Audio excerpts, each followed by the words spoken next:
Hi, my name's Nicole Hayes. I'm an author of books for young people. I happen to have a copy here handy when I prepared earlier.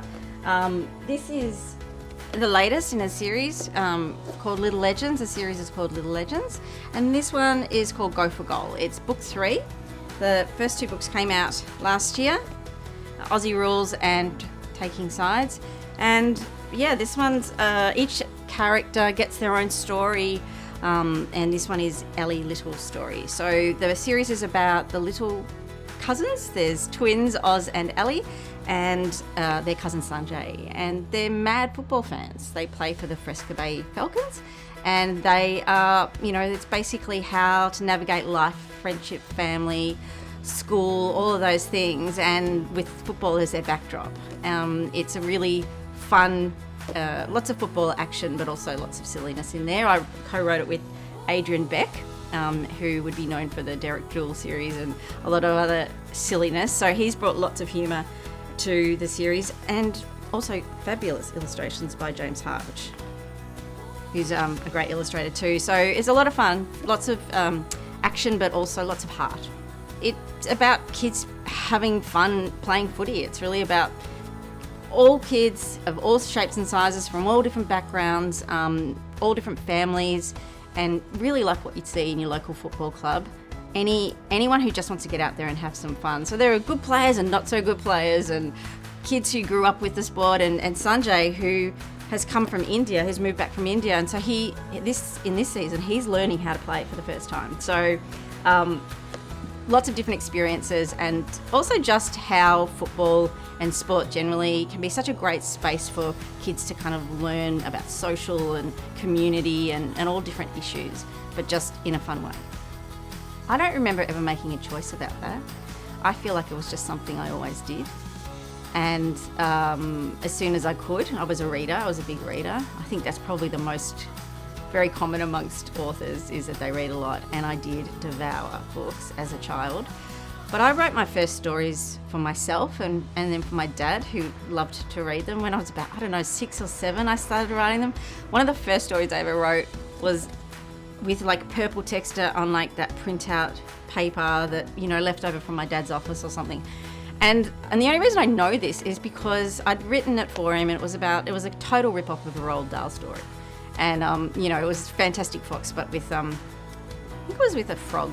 But anyway, it was named after a neighbour, and I didn't even really try very hard to move it away from the Roald Dahl story. But I wrote it in my purple hand, and my father kept it for years and years afterwards. And the only reason I know that is he brought it home when he retired from work. He had it pinned up all those years. So, I guess I had an audience pretty early on. That helps a lot. I certainly spend enough hours on it, but I do have to do other work in order to make that happen, in order to pay bills and mortgage and all those sorts of things. I also spend quite a lot of time talking and writing about football in a podcast called The Outer Sanctum. We're on the ABC. It's an all-female podcast that we started in 2016. That was the first football season. And then the year later was the AFLW launch, and it became a radio show as well. So that takes up quite a lot of my time, and also, speaking engagements. And it's also probably why Hardy Grant approached me to write the Little Legends series, is from on the back of The Outer Sanctum, which has, got quite a lot of response and I think generated a lot of more diversity and interest in hearing other voices in the football landscape. So that's been a really exciting part of being part of something bigger than just telling my own stories. It's also sharing other people's as well.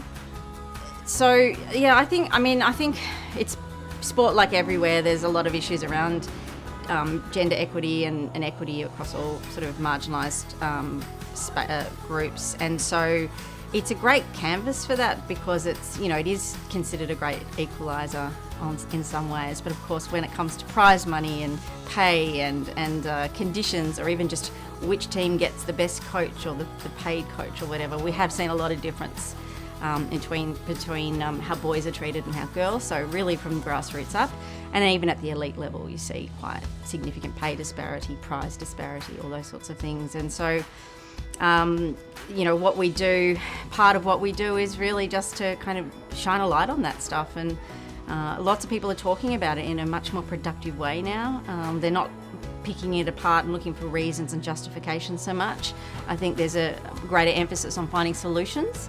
It isn't as simple as just providing the same environment. Women have different needs, have different experiences, come to a sport or any sort of endeavour probably with different requirements in terms of family and obligations and really what sort of time they can put into something like a sport, whether it's elite or whether it's just community sport. So I think we're getting better at having a sophisticated conversation about that, and that's the best part about being in the outer sanctum is we do take the time to unpack some of these issues and make it more about an inclusive conversation and not just a shouting about making demands all of the time.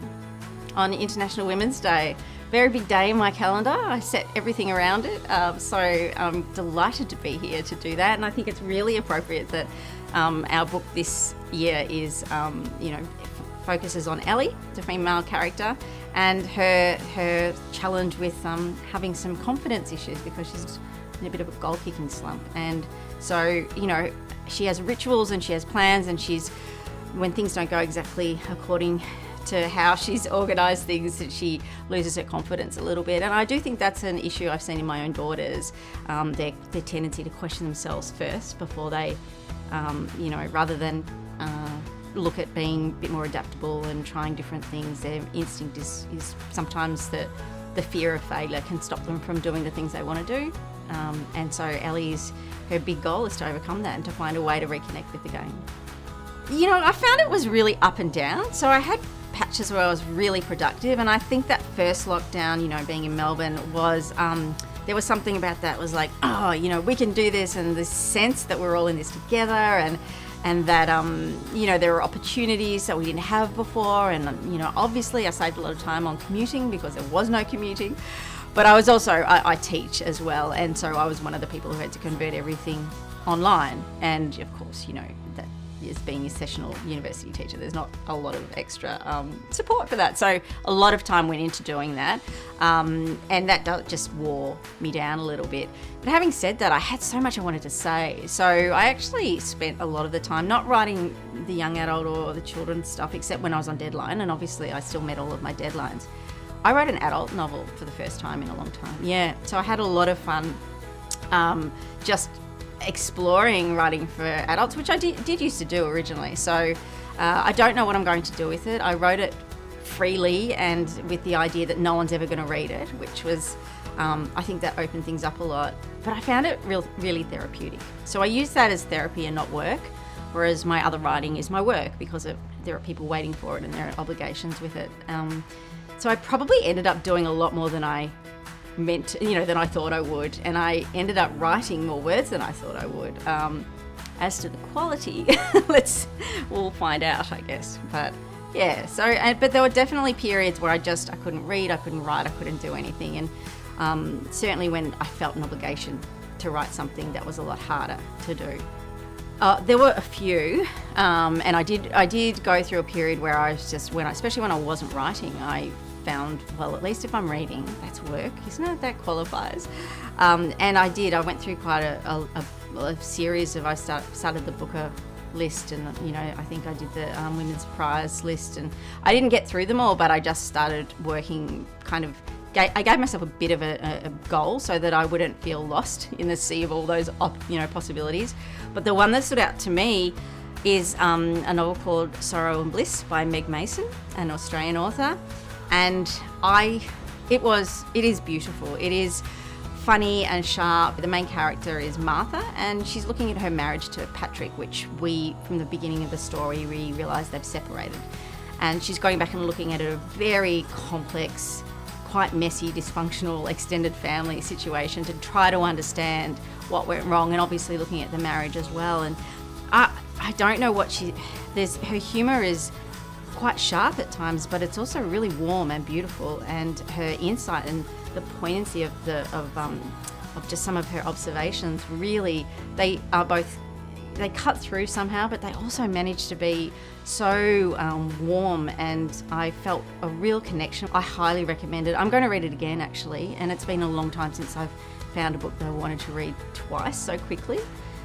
The first author that started me reading probably was Roald Dahl. I was already reading lots of anything with horses in it. I would read. I was a big horse girl as a child. But they weren't necessarily the authors that I kept going back to. It was more the idea, or the anything that involved an animal of horse shape was, really drew me in, and probably didn't really necessarily have great writing in it. That wasn't necessary. But the first author I sort of kept coming back to was Roald Dahl. My favourite childhood book was Danny the Champion of the World, and I still feel incredible connection to that, even though there is nothing about that story that should really speak to a 7 or 8 year old girl in Australia. There's nothing about that would have made me feel included, and yet it felt so real, and Danny feels so much felt so relatable, and his father is a beautiful character. I suspect if I reread it now, I might not feel quite as connected. I don't know that there are a lot of girls or women in those stories, but certainly it was one of those books I read over and over again as a child. I have 2 young adult novels in different stages of development. So one's sort of near ready for submission, and the other one's just, I've only just in the first draft. So I'm doing a PhD in creative writing, and that is part of my... Yes, I'm doing a PhD in creative writing, and that is part of my project as a young adult dystopian novel. So, but that's just in that first draft, and the other one I'm hoping we'll get to see on bookshelves in the next couple of years. So they're the main things at the moment, and of course I've got Little Legends. We've got another book coming out this year. So after Go for Gold, we've got the 4th one out later in the year. So keep your eyes open for that too. Thank you so much for having me, and happy International Women's Day, everybody.